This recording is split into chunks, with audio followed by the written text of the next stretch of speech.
First India news देख रहे हैं आप और आपके साथ हूं मैं खुशबू मिश्रा। वक्त राजस्थान 10 बजे का है, मतलब इसमें हम आपको संभागवार हर बड़ी खबरों से रूबरू कराएंगे और सभी रिपोर्टर्स भी हमारे साथ जुड़ गए हैं। तो चलिए शुरुआत करते हैं। सबसे पहले बात जयपुर संभाग की करते हैं, जहां की बड़ी खबर बता रहे हैं हमारे सहयोगी भारत दीक्षित।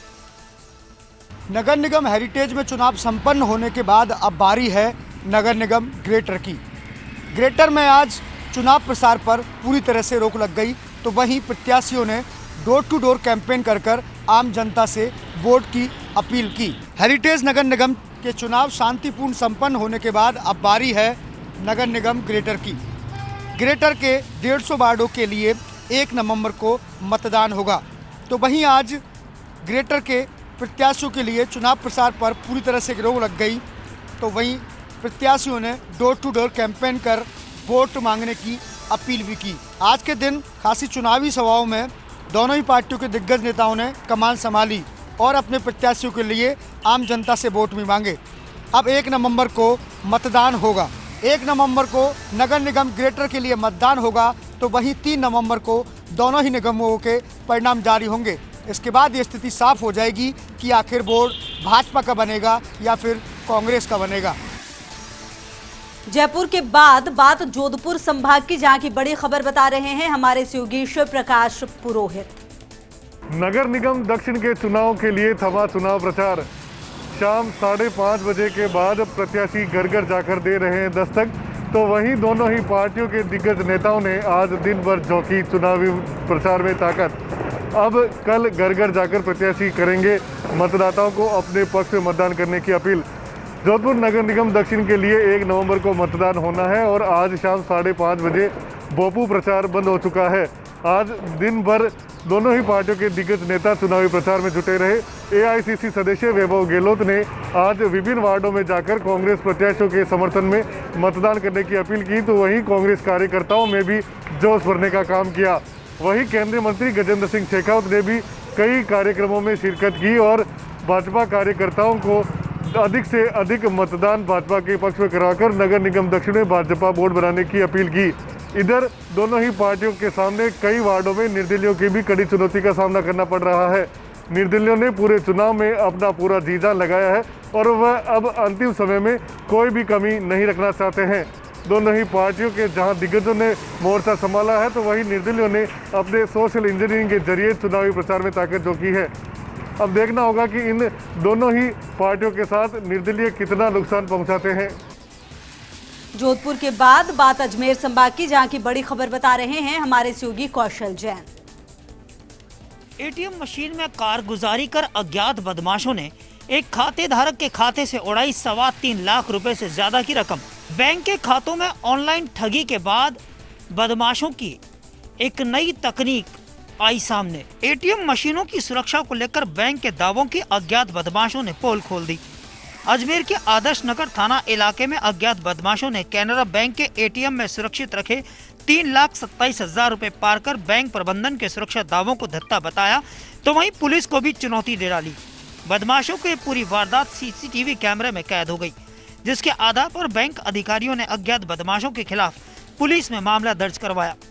थाना पुलिस के मुताबिक बैंक अधिकारियों की शिकायत आने पर सीसीटीवी फुटेज चेक किए गए, तो मामले का खुलासा हुआ।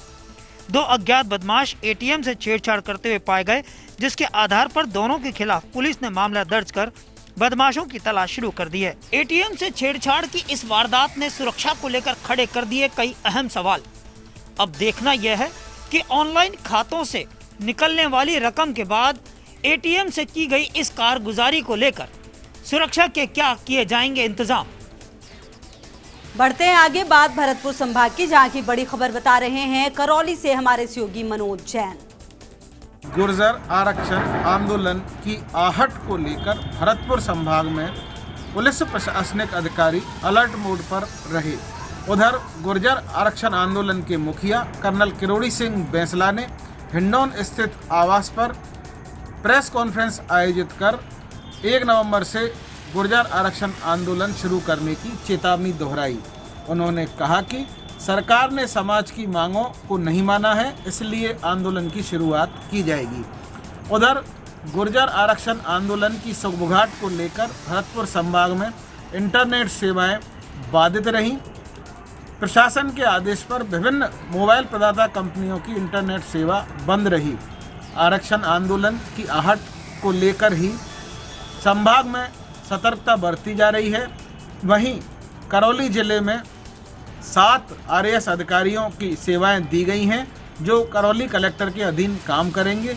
इसी के मद्देनज़र करौली एसडीएम कार्यालय में विभिन्न वर्ग के लोगों की बैठक हुई जिसमें गुर्जर समाज के लोगों से आरक्षण आंदोलन टालने की अपील की गई। करौली में 11 चेक पोस्ट स्थापित करने के साथ 22 कार्यपालक मजिस्ट्रेट नियुक्त किए गए हैं। वहीं बयाना से गुर्जर समाज का 40 सदस्यीय प्रतिनिधि मंडल भी जयपुर में वार्ता के लिए रवाना हुआ है।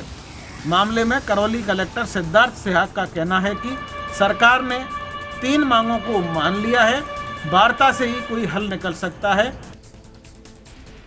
चलिए बढ़ते हैं आगे, बात उदयपुर संभाग की करते हैं जहां की बड़ी खबर बता रहे हैं हमारे सहयोगी रवि शर्मा। उदयपुर की गोवर्धन विलास थाना पुलिस ने बड़ी कार्रवाई को दिया अंजाम।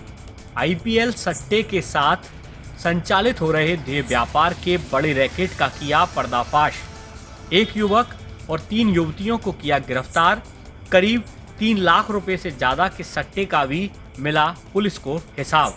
उदयपुर की गोवर्धन विलास थाना पुलिस ने आज देह व्यापार और सट्टे के कारोबार को लेकर बड़ा खुलासा किया।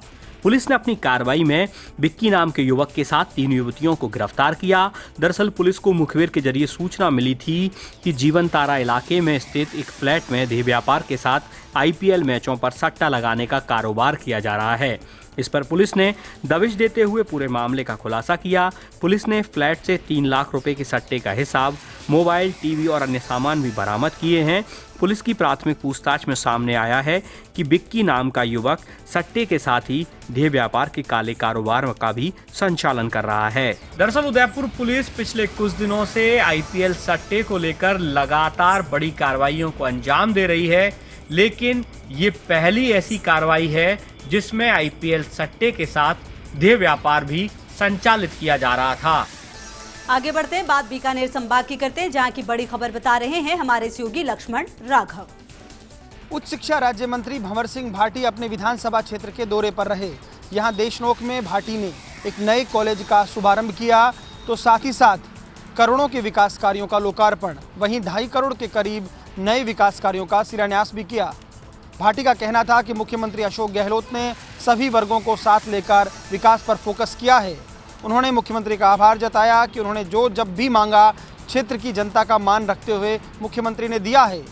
इस सवाल के जवाब में कि क्या आरएलपी के चुनाव लड़ने का कोई फर्क पड़ेगा, भाटी ने कहा कि अभी इस पर कुछ भी कहना जल्दबाजी होगी, लेकिन मुख्यमंत्री अशोक गहलोत जिस तरह से काम कर रहे हैं, आरएलपी केंद्र में जिस पार्टी को समर्थन कर रही है उस पार्टी के ही प्रधानमंत्री तक मुख्यमंत्री अशोक गहलोत की तारीफ कर चुके हैं। ऐसे में आरएलपी द्वारा कांग्रेस सरकार पर सवाल उठाना समझ से बाहर है। वहीं भाटी ने कहा कि कॉलेज जल्दी शुरू हो ये सब चाहते हैं, लेकिन स्टूडेंट्स का स्वास्थ्य भी हमारी प्राथमिकता है। एक उच्च स्तरीय कमेटी बना दी गई है जो जल्द ही रिपोर्ट सौंपेगी। उस रिपोर्ट के बाद ही कॉलेज शुरू हो पाएंगे। भंवर सिंह भाटी का कहना था कि मुख्यमंत्री अशोक गहलोत जिस तरह से काम कर रहे हैं, राजस्थान की जनता का उनमें विश्वास है। सचिन पायलट को लेकर किए गए सवाल के जवाब में भंवर सिंह भाटी ने कहा कि कांग्रेस में सब कुछ ठीक है। मुख्यमंत्री अशोक गहलोत तीसरी बार मुख्यमंत्री बने हैं, वे सबको साथ लेकर चलने की कुव्वत रखते हैं। चलिए आगे बढ़ते हैं, बात कोटा संभाग की करते हैं जहां की बड़ी खबर बता रहे हैं हमारे सहयोगी भंवर एस चारण।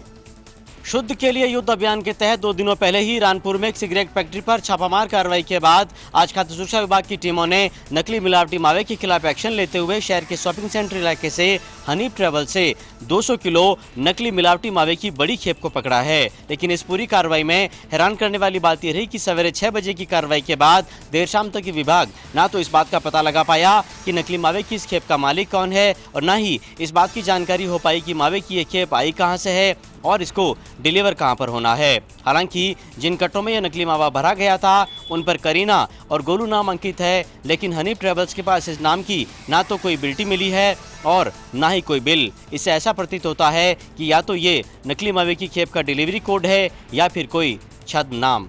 बहरहाल स्वास्थ्य विभाग ने नकली मावे को फिलहाल स्वास्थ्य भवन के डीप फ्रीजर में रखवा दिया है। कल यानी 31 अक्टूबर की शाम तक भी विभाग मावे की खेप के मालिक का पता लगाने की रस्म को अदा करेगा और बाद में इसे नष्ट कर दिया जाएगा। लेकिन बड़ा सवाल यही है कि अगर कोटा में हनी ट्रेवल्स जैसी ट्रेवल कंपनियां इस त्योहारी सीजन में नकली और जहरीले सामान की खुलेआम आपूर्ति और परिवहन कर रही है और वो भी बिना किसी बिल और बिल्टी के, तो फिर कोटा का परिवहन विभाग कहाँ ऊँग रहा है। इस पूरे मामले में कोटा सीएमएचओ की तरफ से जिला कलेक्टर को एक पत्र भी लिखा गया है और बिना बिल बिल्टी के इस तरह के माल परिवहन के मामलों में एक बड़ा अभियान चलाने की जरूरत पर भी पत्र में बल दिया गया है। तो चलिए, संभागवार सभी खबरों से रूबरू कराने के लिए आप सभी का बहुत बहुत